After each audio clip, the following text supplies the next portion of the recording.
Hiya, it's Bontle again. Welcome back to my series on AI. Today I'm talking about how employees can accidentally break the law with AI in ways that they might not even necessarily understand that they're doing. It's not because people are malicious, and it's not because they didn't read the policy. It might be because they don't really understand how AI works, which means that they don't really understand the rules of engagement of the tool. Here are like the top 6 ways that I think this happens and things to talk to your team about to make sure that they fully understand. The first thing is not sharing proprietary company data.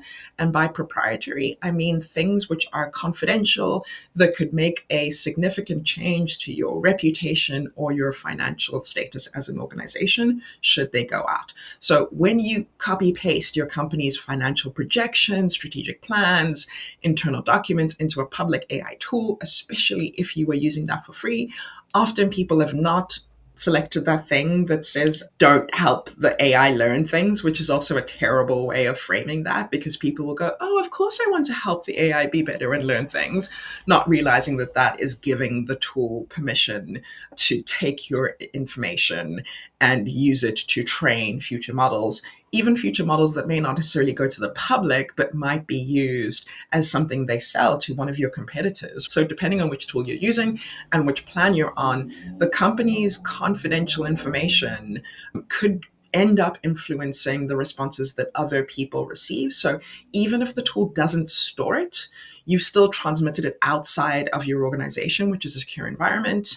So your IT and legal teams very much want to know about that. But this is also something for your data protection officer if you're subject to GDPR, because that implies a data leakage in your organization, which technically is an incident. The second thing is sharing clients' personal data. So this becomes very problematic if you're placing clients' names, email addresses, financial records, health records, or any other personal data into the AI tool. Not only because it may be a violation of GDPR or the data protection laws in your jurisdiction, or both, it is also a violation of their trust and also a way to help others to con them in the future. If someone, for example, can find your client's name, email address, and some of the information about their health, they can call them up claiming to be from the doctor's office, asking about this and that, and suddenly get their credit card details, for example. They can call your clients up with enough information about their account that the client assumes that they are for you, and again, makes a transfer to your organization on a matter of urgency, right? All of those things, you are putting your client at risk if you are not properly thinking about how you're putting personal data into a third-party tool. It is a compliance breach, but it also can be a reportable incident. So my suggestion to people is, if they feel really concerned and they're not sure, use fake names, right? Use xxx@xxx.com as your placeholder for all email addresses. You can go into that information later and add it if you so choose to. But if you're doing a task that requires processing a large amount of that information, I would always suggest using something in-house that your teams have already verified. The third thing is, there are some processes that 100% require human intervention, and they exist because a human is legally required to make that decision. So in certain jurisdictions, it might be financial improvement, it might be clinical assessments, it might be diagnosis, it might be safeguarding decisions, it might be legal advice. All of these things require a human to be present and to check that. If your AI is making those decisions and you are not fully looking at that output or looking at a sample of that output rather than everything, the decision does get done, but it might get done in a way that is systemically biased, unfair, incorrect, and you may not necessarily be able to catch that. If you're in a regulated interest, this goes doubly for that, because if you're in kind of a regulated industry, the regulator 100% is going to notice that you've taken a human out of the loop and going to ask you the impact of that. So it is very good to have an answer to that. The fourth thing is accidentally deleting things. It's really been interesting seeing the horror stories that are coming up on LinkedIn and Reddit about people who've given AI tools access to the whole candy store that is their entire IT systems. And those AI tools can rewrite, reorganize, edit folders and files. That can be really helpful. But if you're working with documents that have regulatory or contractual significance, randomly deleting things is probably not a great idea. Changing a clause may change its legal interpretation, if not the meaning. There may be a different disclosure that is required, but you've taken out that paragraph because the AI thought it was repetition, right? Always work with copies. Always have version control. Always have a backup. This should be simple stuff that we already know, but it should be something that you consider really carefully, and also consider whether the AI has access to those copies and that backup. Because if they do, there's nothing to stop them from also deleting that. So always have a way to keep a human in the review to make sure that legal, financial, regulatory information does not randomly get deleted because the AI thought it wasn't that helpful or useful. The next thing is not recognizing fabrications. So this is not on the part of the AI, it's the part of the human who's using it. So AIs can get things mixed up, they can make things up. They can make up things with a clear citation, reference, an article. They can invent case law. They can fabricate statistics.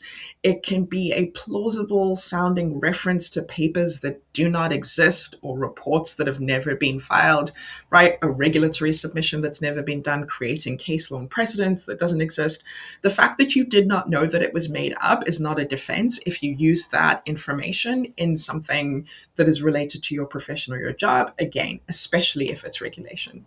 And so we're left in this very awkward situation where for many of us, the AIs are producing so much new information that you are not checking every line when you really should be, as though it was a new intern who it's their first week and they're not getting any better yet. Check that output the same way you would that, because you need to be able to recognize those fabrications.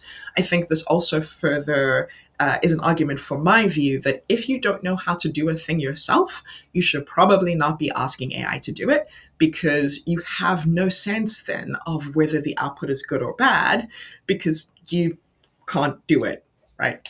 I think then the last thing, number 6, is this very new thing that's happened, which I used to dismiss when people asked me about it a year ago, but now I'm thinking differently about it, which is accidentally using accidentally plagiarizing information because the AI has given a verbatim response from someone else's documentation. And this doesn't even have to be confidential documentation that something's put up.